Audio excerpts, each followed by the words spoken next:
Chairperson, honourable members, Mr. President, today as I rise to respond to the President's State of the Nation address, I do so with a sense of measured optimism, but also renewed determination. The President's speech reflected a country that has begun to turn the corner after years of stagnation, crisis, and lost hope. Under the GNU, we have achieved real, tangible progress. And let me be clear, much of this progress bears the unmistakable imprint of the DA's principled participation, our relentless push for reform, and our unapologetic focus as a government on what actually works for the people of this country. Our economy is growing again, 4 consecutive quarters of positive GDP growth, a feat that seemed unimaginable not so long ago. Inflation is at its lowest level in 20 years. 2 consecutive budgets of surpluses, stabilization of our national debt, interest rates are easing, borrowing costs are declining, the rand has strengthened, and as we heard today, Mr. President, unemployment is the lowest that it has been in 5 years. These are important signals, not intentions, Honourable Van Rooyen, that work under this 7th administration, a coalition government, and the first not under single-party rule, is making a positive impact, and the world is taking notice. South Africa is today a better place than it was on the eve of the 2024 election. I'm proud that the DA's presence in government has been a force for good, injecting competence, fiscal discipline, and pro-growth policies into a system that was long weighed down by mismanagement and cadre deployment. But, honourable members, while we celebrate these achievements, we cannot afford complacency. At projected growth rates of around 1.5%, it falls far short of the 3% or more needed to lift millions out of poverty and to create the millions of jobs our people so desperately need. Too many South Africans wake up every day to the harsh reality of joblessness, crumbling municipal infrastructure, and rampant crime in our communities, and a local government that far too often fails those it's meant to serve. The lived experience of citizens, communities protesting for water, entrepreneurs battling red tape, families fearing for their safety at night, has not yet matched the macroeconomic headlines. We have turned the corner, yes, but we are nowhere near the destination. And that is why I say unequivocally and clearly today, we must move faster, much faster. We need urgency now. Firstly, by accelerating economic liberalization and private sector involvement. Operation Vulindlela, Mr. President, has delivered results in energy and ports, and we now need to expand it to rail, water, and telecommunications. Unbundle, concession, and privatize where necessary to unlock investment and efficiency. Replace restrictive BE policies with genuine broad-based empowerment that includes skills, ownership, and opportunity for all, not just a connected few. We must also replace failing empowerment frameworks with ones that genuinely tackle poverty.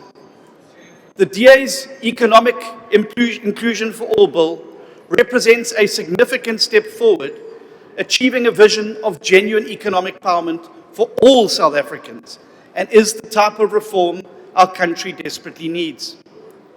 Second, we must get local government working, outlawing cadre deployment for all, appointment on merit, holding municipal officials accountable, and rooting out corruption. Competence must determine who runs our cities and towns so that our people are served by their local government, not the other way around. Thirdly, doubling down on job creation and youth opportunity. We must, Mr. President, expand the successful models already implemented, but pair them with real structural changes, easing labour market rigidity that deters hiring, and to incentivize businesses to hire more South Africans. Fourthly, tackling crime and insecurity head-on. The deployments announced are welcome, but we need sustained intelligence-led policing, foster courts, and communities empowered to partner with devolved law enforcement closer to the people.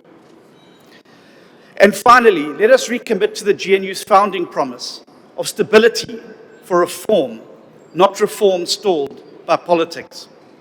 Speaker, the announcement by the President that foot-and-mouth disease has been classified as a national disaster is welcomed. This will assist government to unlock a coordinated and much-needed response and provide much-needed resources, and supports the new national strategy that moves from a fragmented outbreak reactionary response to a whole-of-society, scientifically based, proactive war against foot-and-mouth disease in South Africa. Make no mistake, tackling FMD is a massive challenge, and it will require collaborative, transparent, and sustained effort to resolve. FMD has been a reality in this country long before we came into government, but we appreciate the enormity of the impact on farmers, both financially and emotionally. But, Mr. President, we have for the very first time a plan backed by science, and that has involved the private sector every step of the way.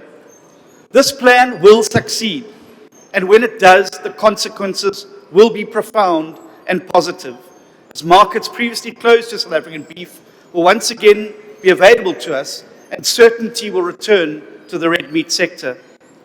We're also determined to take urgent steps to help those in greatest need as a result of this outbreak. Securing a sustainable, reliable supply of vaccines has been a major priority. South Africa lost its ability to produce vaccines in 2005, and since then we've relied on vaccines only from the Botswana Vaccine Institute.